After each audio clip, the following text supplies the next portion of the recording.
Celtics Beat, brought to you by Prize Picks and the Gametime app. All right, welcome into another edition of the Celtics Beat podcast. Yeah, I know it's weird. It's John Zannis and Bobby Manning in here. Garden Report, no. Celtics Beat, yes. We are pinch hitting for Adam Kaufman and Evan Valenti, who are off this week and not able to do a show. They will be back, rest assured. So I promise you, fans of Kaufman and Valenti, you're going to get your full dose next week. But Bobby and I are trying to hold down the fort just for this week as we are coming off a Celtics Game 2 victory over the Orlando Magic to take a 2-0 series lead, and a ton to talk about from this game, and also a little bit to look ahead to for Game 3. This episode is brought to you by Gametime. Take the guesswork out of buying tickets with Gametime. Download the Gametime app, create an account, use code CLNS for $20 off your first purchase. Once again, download that Gametime app, create an account, use code CLNS for $20 off your first purchase. The Celtics Beat podcast, as you know, not only is it a proud member of the CLNS Media Network, Bobby, it might be the OG show on the CLNS Media Network. And it's gone through a lot of different hands along the way and a lot of different hosts. Actually, this is my first time ever hosting it, so I'm kind of psyched. I know you've been a guest of those guys on the show before. So let's get to it, I guess. We're all kind of coming off this victory, Bobby, Game 2, which I thought was one of the most fun games to watch all year because I loved the fight. I loved how kind of nasty it got. I loved that they did it without Jason Tatum, and a lot of different things that we covered, obviously, on the Garden Report. But benefit of having a day to kind of digest it all, anything that kind of sticks out in your mind about this game and this win in particular, because again, we're going to talk about Jaylen Brown's heroic efforts. We're going to talk about Kristaps Porzingis WWE moment, but what kind of jumped to you here about this win and how they won this game? Just how difficult it was. I went back and watched all those Jaylen buckets, and my favorite quote from him after the game was that it wasn't a lot of X's and O's. It wasn't a lot of game plan stuff. You just had to get to your spot and score. And there were some tough floaters for him. I know you like some of the hesitation moves, the threes, which haven't been there for him all year.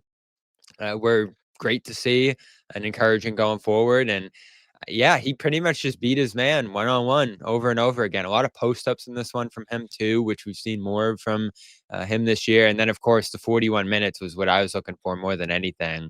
Can he get past what seemed like a minutes limit coming into that first game? Obviously wasn't. No real physical limitations, as we talked about a lot yesterday. And, it's good that that's the place he's in now. But later in the playoffs, as the treatment maybe wears off, or just a grind of games and one off day. Now the rest of the series is going to be one off day for the rest of it, I believe. You wonder, will it evolve through this postseason and look like this all the way through? If it does, obviously, even with Tatum back, they're in a really good place. Yeah, well, so let's go back to your series prediction, and not to take a victory lap here, but you predicted 6 with a healthy Jason Tatum. You still think the Magic can take a game or 2 in this series? Yeah. A 1. I'm down to 1. I think they can get 1 at home. Yeah. It's the offense, though, and it's been so easy. I don't want to say easy, right? Because Paolo's been tough, and he's put a lot of pressure on them. But there's no other threat over there. And Franz got going a little bit early in this game. But Holiday's been able to hold up decently against Paolo. It's not like they're giving up 50 to him. And, that's probably going to be what wins the Magic a game, is when he gets up to 40, 50, if that happens. Franz doesn't have the shot. You look up and down the lineup, there's no other person you're scared of.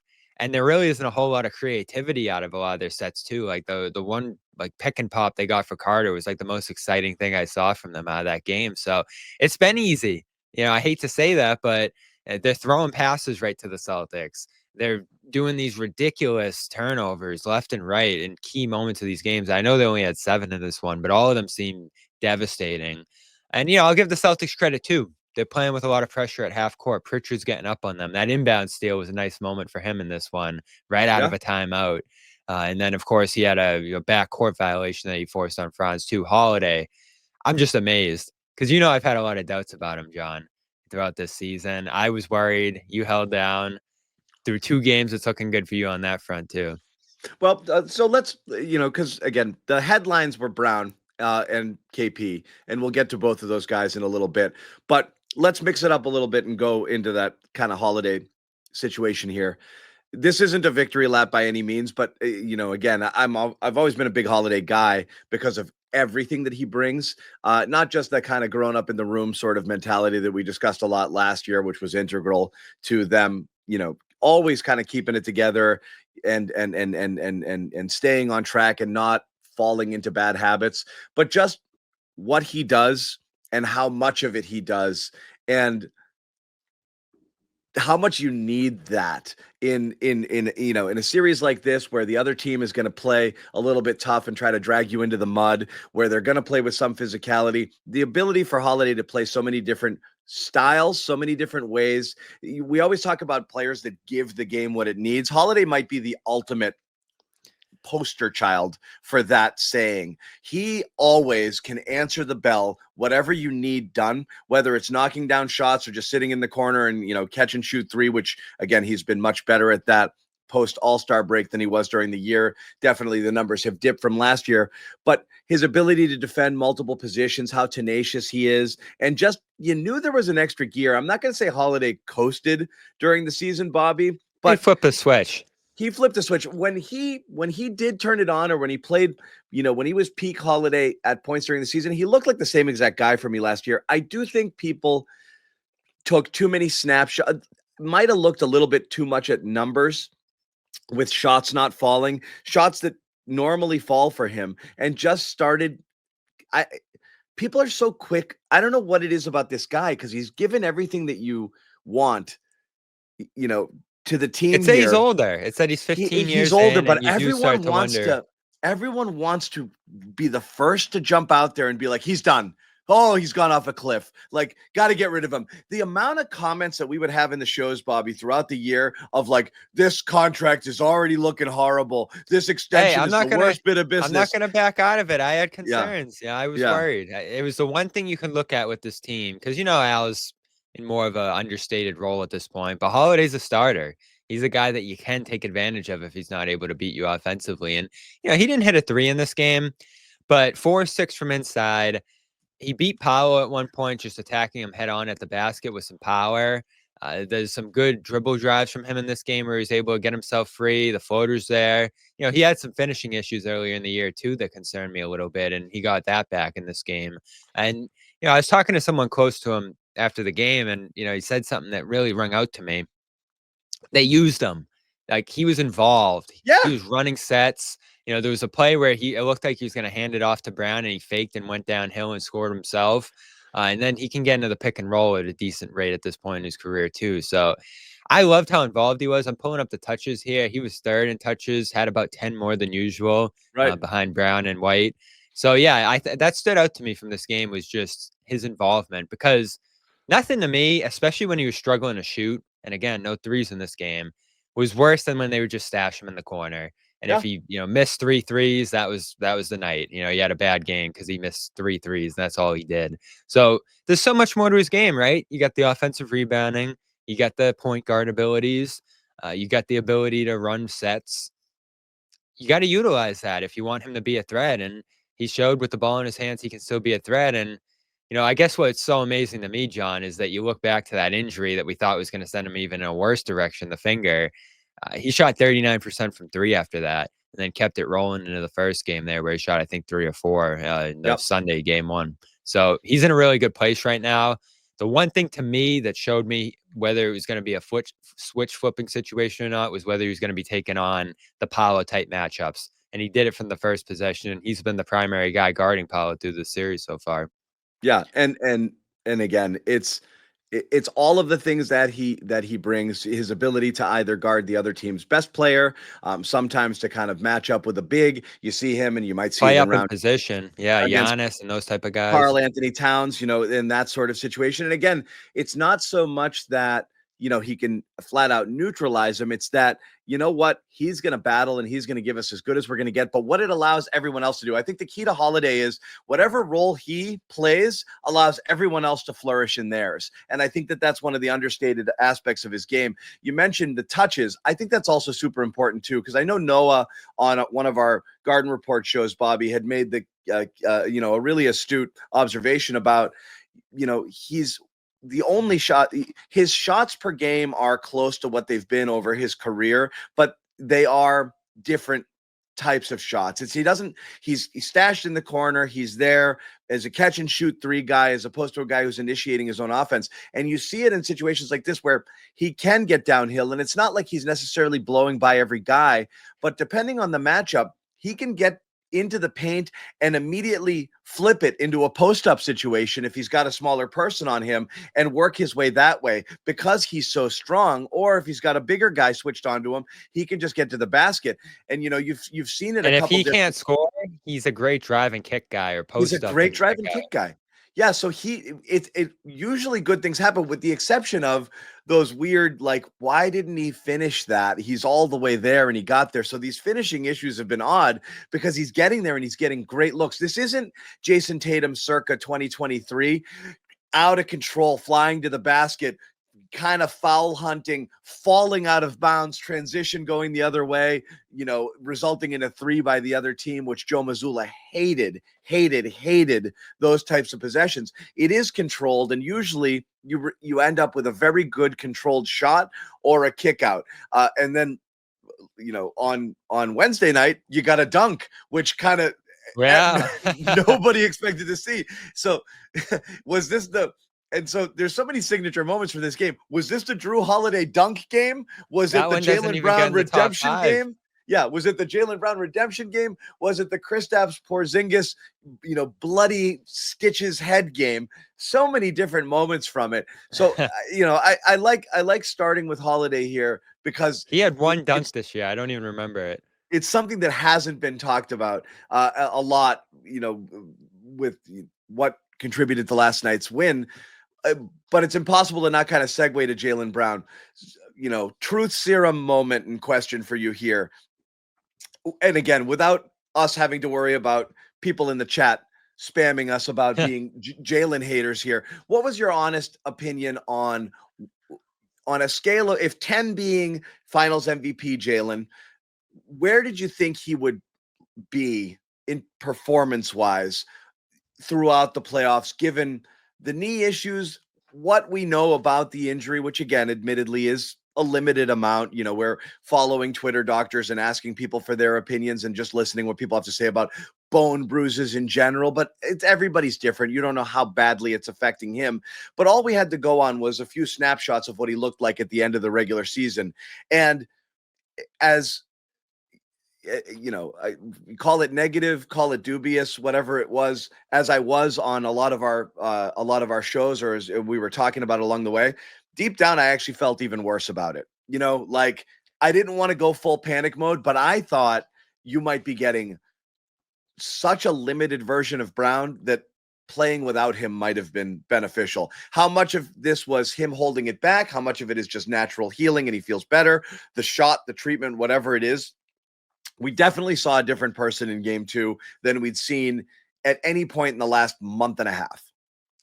Yeah, I think you got to credit the shot, the treatment, because he looks different. There's no pain, there's no physical limitations, and no minutes limits, obviously, either to start this run. So I'm going to credit that. I think rest probably helped too. And then you look at the practices throughout the week that we were reading into, and all we had were little clips here or there of him dunking, but seemed like he was pretty involved to that point.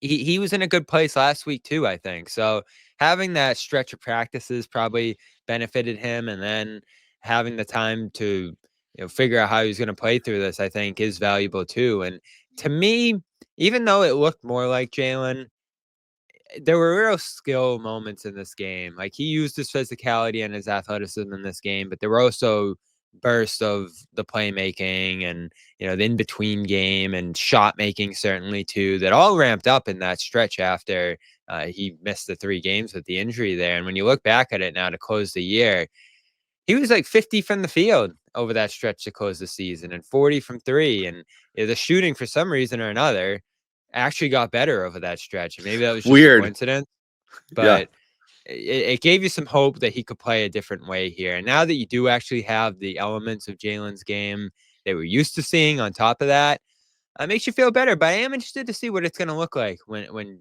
Tatum comes back, because I've been stuck on that rotation thing all year, and you don't see Jaylen have these 30, 40-point games when he's not able to find that rhythm with a full first quarter, in my mind, more often than not. And I think you saw him work his way into this game, feel this game out, have a lot of room to handle the ball and take shots, and just set himself up for success without having to come out of the game and deal with a 5-6 minute layoff at the end of the first quarter like he has for a lot of this year. And obviously Tatum's going to have the ball a ton whenever he comes back. So, we know those guys can play together, but it's a best version of Jaylen that we saw in this game that I'm not quite sure you're able to see when he's playing that, second fiddle role to Tatum.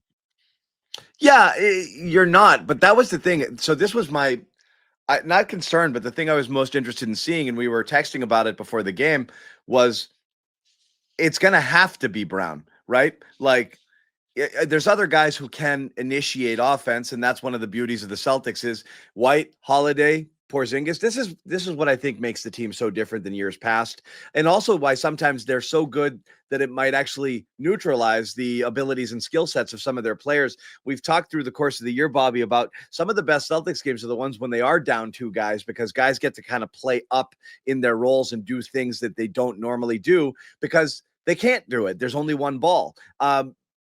So you're still always in a little bit of my ball, your ball with Tatum and Brown, because they do act as the initiators of the offense when they are out on the court. They get the ball and they kind of read and react. So if Brown was limited, this could have been a really ugly game for the Celtics. And he just came out right away and showed that he wasn't. And it's always great when you knock down a couple of threes. That really can loosen things up defensively. But the way he was moving was completely different here. It was a really, really, really important game, I think, for his confidence and for fans' confidence. Anybody who was not sure what this was going to look like here has to feel a ton better after watching the way he was able to operate with the ball. He wasn't holding back. He wasn't picking spots. He had the ball in his hands, and he was basically, I'm going to figure out how to get what I want, and I'm going to go where I want to go. And he was setting guys up off the dribble. The hesitation was great. The step back was great. He had good separation on his shots. It just looked different. So what we don't know is, can he repeat it? Like, was this, I was feeling pretty good in this game, but game 3, my knee's barking, and I don't know. So that's what I'm not sure. I don't know how many of these. I think it's going to be later together in the playoffs. Yeah, I think it's, unless there's an aggravating situation. I think what we've seen with the history of these shots and just how it works, and again, we don't really know what the shot was specifically, that it'll last a little while here. And then, when you get 3, 5, 10 games into this playoffs, where are you at that point? And I think the best thing for him and for Tatum, obviously, would be to just get through this series quickly here and have a massive amount of time leading into the next one, just as they did coming out of the regular season with some of the rest and the play-in week that they had there. So that's definitely on the table. It doesn't look like Orlando is able to score the amount of points that they need to actually pull off these games, as tough as it's been. But the margin for error has been slim. And I pulled up the numbers, John, last night. Yep. You look at some, those margin stats that Joe always talks about that decide these games.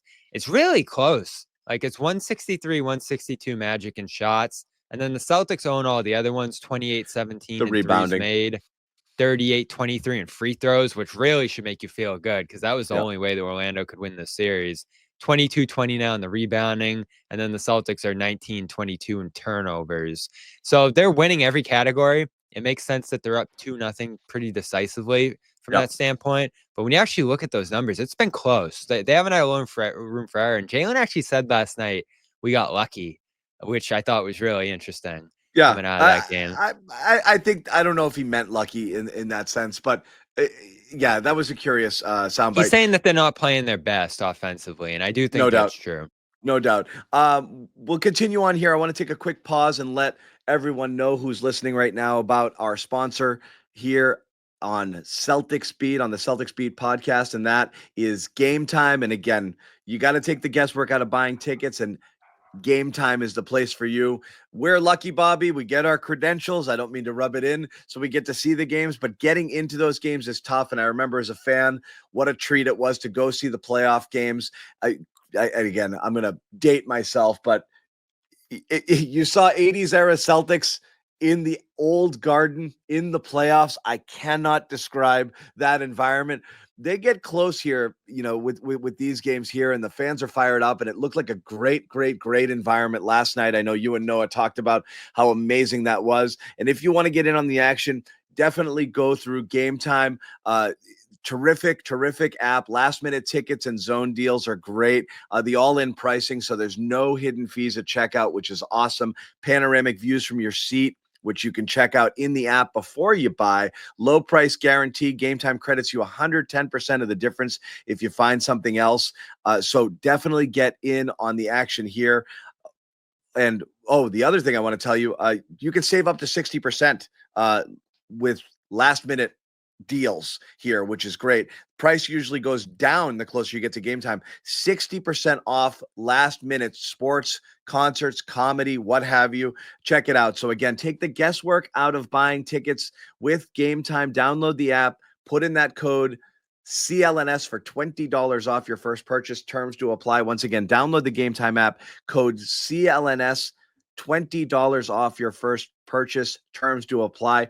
I'm pulling this up right here. I don't know how many people are going to make the trek to Orlando, Bobby. I know you are, but again, different scenario. If anyone wants to go check out the games, you can get in for as little. Celtics fans down there. There's a lot down there. There's a lot of transplants. Anyone want to make the deal, or anybody watching the games in Florida and wants to get in on the action, watching this podcast or listening to this podcast in that area, you want to check it out.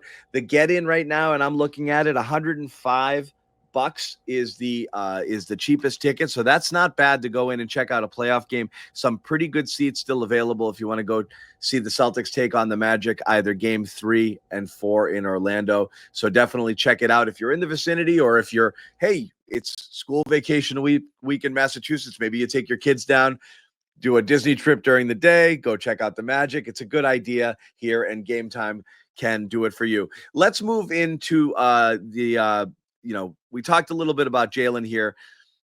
The Kristaps Porzingis moment, I think, is one of the ones that people are going to be talking about for a long time, just in terms of the theatricality of it all, right? This wasn't a major injury. This isn't a Willis Reed coming back from something limping, and it's not the Paul Pierce in a wheelchair situation either, where it was kind of a joke here. But this is going to go down. Rondo bending his elbow all the way backwards. Larry Bird smashing his face on the floor against the Indiana Pacers. There's some great moments of injuring yourself and coming right back. But I've never seen anything quite like this, where Porzingis literally gets gashed. Blood is dripping everywhere. And the first time you see his face in full, he's laughing. He's smiling about it. He's playing to the crowd. This was, again, pure theatricality from Porzingis. He goes off. He comes back out of the tunnel with this massive bandage. I mean, I've never seen a Band-Aid that big. And there's blood trickling out of all of it. There's blood down the bridge of his nose. His hair, they hadn't sprayed him off. I was like, he's not playing like this, is he? He just came in for the free throws, goes in, and he knocks him down. The way he looked was so ridiculous. So he looked ridiculous, and the crowd ate up every minute of it. So and again, you had this real elongated moment where he's checking back in, where it just built and built and built, and they're showing him on the jumbotron. What a moment! And I think, what was that like there? Because you're there, yeah. It was awesome, and there's so many moments through these games where he just connects directly with the crowd. If he's not playing, he's on the bench, pointing to people and, pumping them up. And then, he got shoved into the crowd. And one thing I loved even watching this game back is there were so many times where the Magic just shoved them into the crowd, give a little shove after a basket there. And he goes into that crowd. I know you mentioned on the show last night, earlier in the game, and he just stays there for a minute and, starts looking around and getting everybody going. And then he walks back to shoot his free throw. So, I thought that moment and moments throughout this game just showed how unbothered they are by a lot of the Magic antics there. And that was obviously, not a dirty foul by Goga, but just another physical moment where they're bumping you and they're just taking you to the floor. And, he catches it to the forehead there. But, he comes out, everybody pumps as he's got the blood pouring out, and then he returns. And you have that real moment there while they're reviewing for the flagrant foul where he's just getting the, blood wiped off, like you mentioned, and then the bandage is there. And he steps in and, has to leave again for a little bit there. But I did think they missed him when he went out. They the did. Magic I started was pushing like, back a little bit. I was like, he is coming back, right? So it was good to get him back there. And again, didn't have the most efficient shooting game, but he was super, super valuable because of his presence, because of his physicality, because of the rim protection and a lot of what he did. And he got to the free throw line, so that bully ball stuff, he's going to get a lot of those calls because that's he almost had 12 in the first half free throw 12 attempts. Free throws in the first half, finished with 14, which was insane. But there's no answer for him there. As soon as he gets that catch and he's in close, the way the Magic are playing, that's going to be a foul every time. And you can keep going to that well over and over again. It's a cure for what ails you, right? Like, that if you could be in a funk and it's like, all right, let's just lob it to the 7'5" guy once he gets position on a switch at the free throw line and let him go to work, that's usually going to result in a pretty good shot or a foul. And it is great when they have that as kind of a fallback. What was also great was listening to everybody talk about the Porzingis thing after the game, because you could tell they were caught up in it as well, even Joe Mazzulla and Porzingis. So here's a little snippet of those guys talking about the KP WWE moment during Wednesday night's game. Yeah, I mean, I like his overall just approach. I think he has an innate ability to take things very serious and at the same time, have great perspective. And, you see how I think he can control his environment really well with how he handles the crowd and how he handles the physicality of it. And he can maintain his poise, and he just has a great way about him. And I think that helps us. And I do. I love watching him.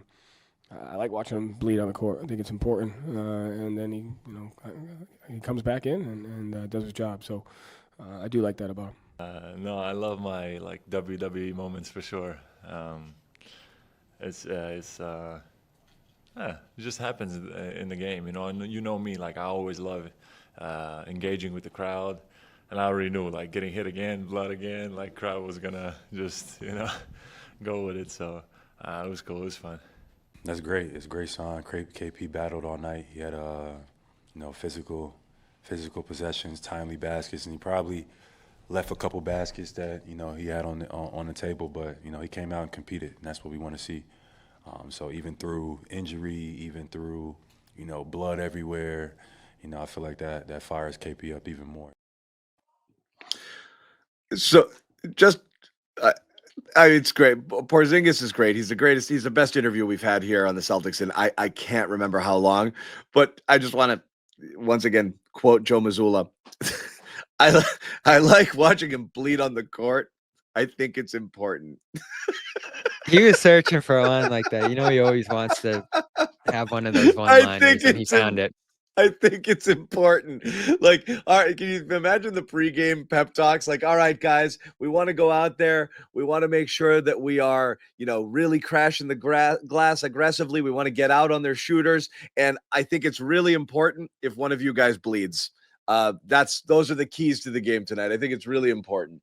So he bleeds, he comes back, but it's great though. Cause it's great for the fans, but it's definitely a little bit of a bonding moment here too, where it's everyone it's fitting, talks right? about hockey players, right? Guy goes out there, literally his arm falls off. They glue it back on. He finishes the game. And it's because he's a hockey player. It's nice to see basketball players who don't have the rep of necessarily being the toughest guys, not only come back, but almost laugh off the injury and embrace it. He embraced it. Yeah, I'm bloody. Hams it up for the crowd, comes back. The other team sees it. You know that people are there fighting for you. I think it does so much for the vibe, not just the crowd, but within the team, of knowing that you're there and you're fighting for each other, especially in this series here where the Magic have, tried to get after them. And a bite we didn't play from Porzingis is, we don't want them to get the feeling that they can punk us, which is great because we've talked about the Celtics maybe not being the most athletic or physical team, relative to some others that they might face along the way, but you don't have to be to play tough, and it's great to see them play tough. Yeah, and Porzingis brings that physical element, right? Yeah. He's the bigger body. He's attacking smaller guys out there. He's shoving guys around. 5 offensive rebounds in this game too. So, and he's an intimidating shot blocking presence on the defensive end too. So, yeah, he brings that. I think too. Obviously Smart goes out in that trade, and he was the one who had that most direct relationship with the fan base, and acknowledged them, and had that bond with them. And obviously there was some more proponents of him, and people who weren't as crazy about Smart. Porzingis filling that role as someone who connects directly with the fan base in the arena, and there's just that acknowledgement from him. I think looking out into the crowd and trying to get them going at times. I think that's important too. I think you don't have that elsewhere on the roster. It's a lot of big stars. It's a lot of guys who are just kind of zoned into the game. Yep. And Porzingis feels it out. And I love the quote he said after the game about how he has to enjoy it because he's been out so much, and he's been in positions where it looked like maybe his career would go sideways because of his health. And yeah, I find that interesting too, with how much he's beloved. They obviously don't overly rely on him, right? Like they can still be competitive. They can still win games when he's out, and he's been out a lot through 2 years here, but he's been so good when he's been there that I feel like the fans almost feel like, yeah, if you gotta, it's like Gronk, right? You gotta miss some time. Oh, well, when you're there, you're going to be out of this world. Bobby, I can't remember if you said it on a show or you tweeted it at some point, but to that point exactly, if the moment they signed Kristaps Porzingis, we fast forwarded to now, and everybody knew that he would miss the entirety pretty much of the 2024 playoffs, miss as many games as he did this year as well.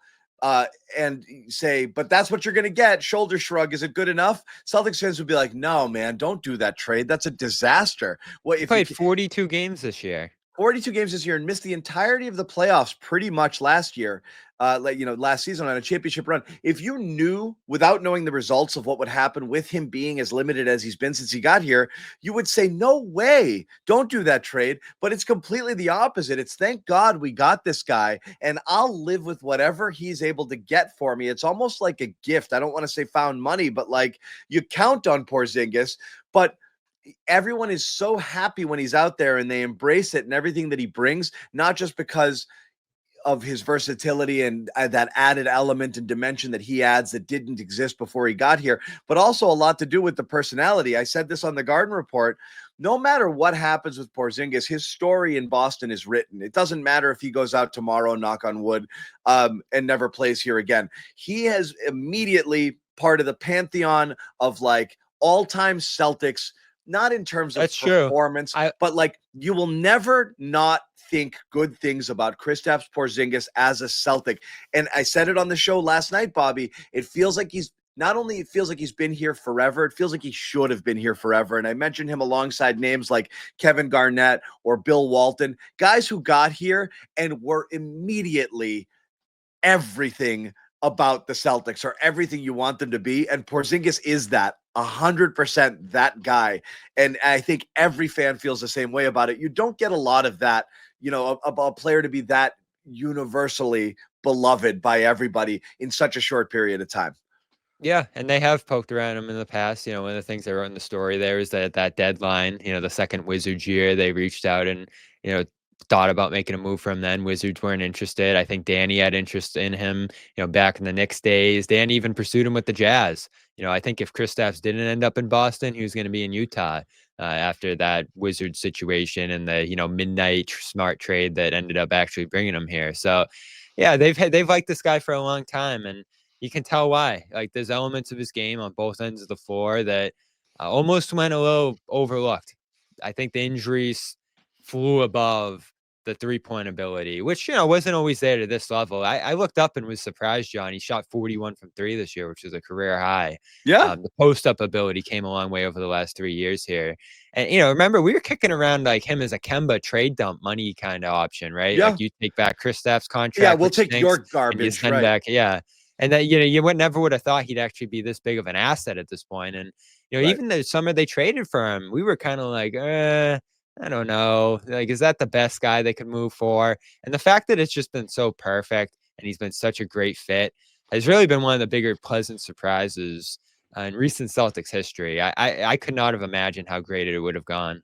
No, amazing. Like you compare it to Holiday, a guy I always wanted. I was so happy they got, even though it hurt my heart. Rob Williams had to be part of that package. That's a guy that made sense. You knew that was guy, going to be great. You Yeah. knew exactly that. And again, I say this all the time, but that's who you kind of wanted Marcus Smart to be. It's like a fully evolved version of Marcus Smart. All the grit, all the heart, all the winning plays, but more polish, more ability, more, a better offensive skill set there. And not to disparage Marcus, he was great, but Holiday felt like you just leveled up a little bit there while retaining all of the goodness that Marcus Smart brought you. And so that was great. And you knew it and you'd seen it. Proof of performance had been there for Holiday. He's an NBA champion. Porzingis was a bit of a wild card. So the way that it's worked out is great. And honestly, he's, again, knock on wood, he looks great. He's still saying he's got a little bit further to go with it. He was complaining a little bit about his shot last night, not all the way where he wants it to be. And you're right. He shot 41% from three. He had the game recently, where he's shooting 30-footers. Like, I mean, it's just it's a totally different element and a different vibe that they have. That with game him winner out there. in the Garden was something else a couple weeks ago. Yeah. So it's been an awesome experience. Not to go dark on it, but it's something we have to discuss. Again, the truth serum sort of question here.